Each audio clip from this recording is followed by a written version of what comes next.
Hello, Seiiti Arata. You are going to die imperfect. And that is the best news you can receive today.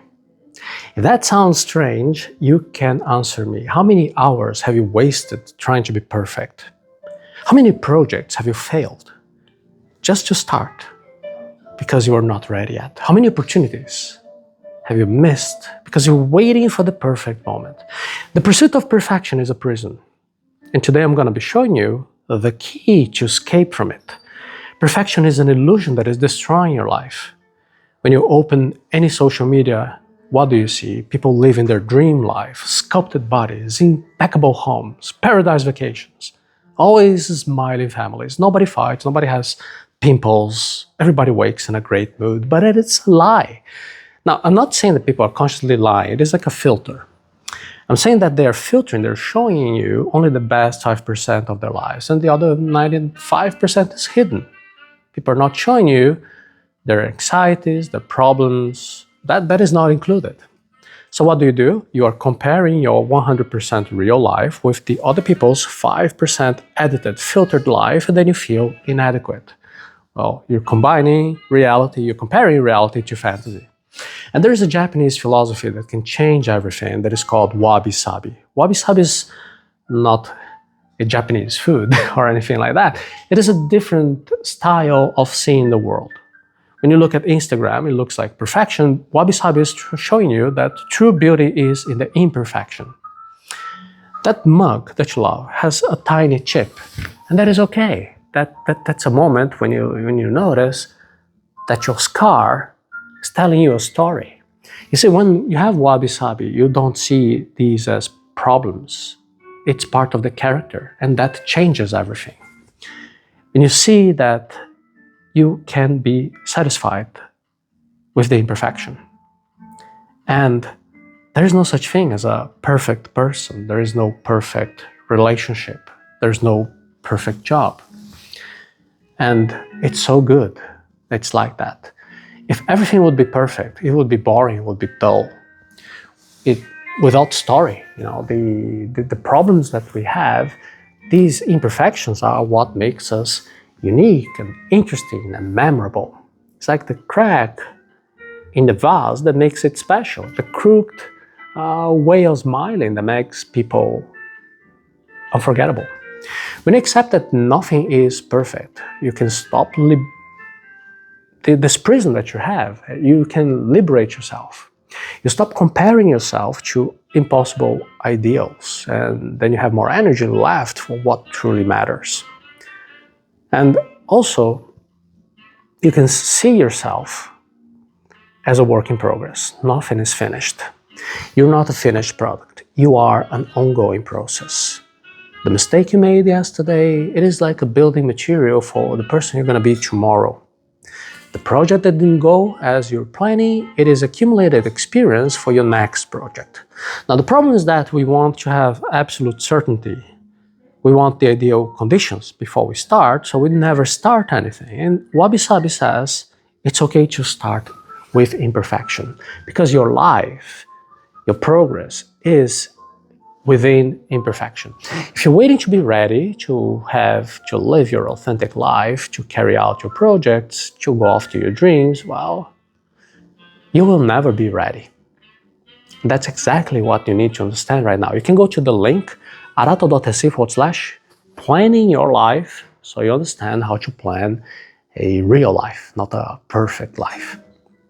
There's another point, that nothing lasts forever, and that is liberating.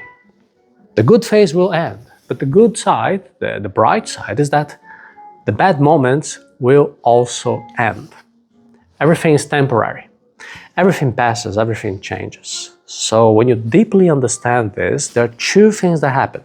You stop despairing when something bad happens because you know it's temporary, it will pass. But secondly, you value the good moments more because you also know that they won't last forever either. Now, this is not pessimism, it is realism, and realism brings you peace. Now, how can you apply this Wabi-Sabi in your life? let's leave philosophy and go to the concrete. I'm going to be proposing you 3 simple exercises you can do today. The first one, you will choose one object from your home that has a few marks of time. It can be a chipped mug, it can be a wrinkled book, it can be a slightly crooked plant. And when you hold this object, you can observe without hurry. You can notice the details, the marks of use. Don't just think, oh, it's so ugly now because now it's old. No. Notice that now it has more story. This is just mindfulness, in other words. You're training your brain to accept instead of judging. And when you do this with objects, you also learn how to do it with yourself, with your life. Your brain creates new connections, your self-criticism decreases, and you have more peace of mind. Second exercise, you can think of a characteristic of yours that usually you criticize. It can be something physical, but it can also be a behavior, a quirk.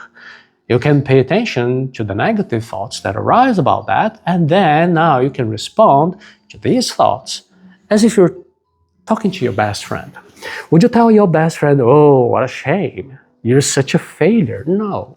You would say, hey, it is okay, you're learning, you're evolving, you can improve, right? So please do it to yourself. Change, I'll never be good at this. I'm not perfect, but I'm learning, and it's okay. Now, this is not cheap positive thinking. This is basically cognitive behavioral therapy.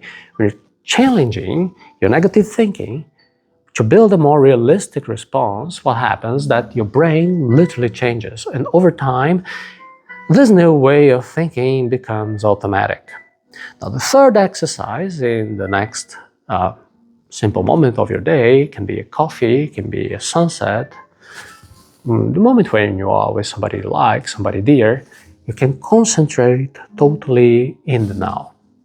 When you notice thoughts like, oh, this is going to end soon, or oh, this could be better, just acknowledge this and return your attention to the present moment. The neuroscience behind it confirms that when you train your brain to focus on the present, we release more dopamine and also serotonin, and these are substances that release more happiness to you, more resilience, and then you can train how to live better every day. The price of not embracing your imperfections is quite high. If you continue seeking perfection, you always live unsatisfied, always postponing, always comparing, and you're going to throw away projects because you're not ideal, and you're going to miss opportunities waiting for the perfect moment. You will waste your life trying to be something that does not exist. But now I have to pay attention. Wabi-Sabi is not just an excuse for stagnation. It's not, oh yeah, I'm going to stay the way I am. That's okay. No, it is understanding that you can evolve, that you can change without harming yourself. You can grow without destroying yourself, without hating yourself. You can improve while accepting that you'll never be perfect. And the paradox is, when you accept your imperfections, you gain courage to act. When you embrace the unfinished, you manage to start. And when you understand that nothing lasts forever, you enjoy the now more. Perfection paralyzes. Imperfection liberates. So today, instead of chasing perfection, choose to value what is real. Be kinder to your flaws, be more attentive to your details, be more grateful for the now. And remember, life is not in the perfect. Just get ready and you will be improving forever. If you want to learn how to plan an authentic life based on real values and not fantasies of perfection, I invite you now to visit the link arata.se/planning your life.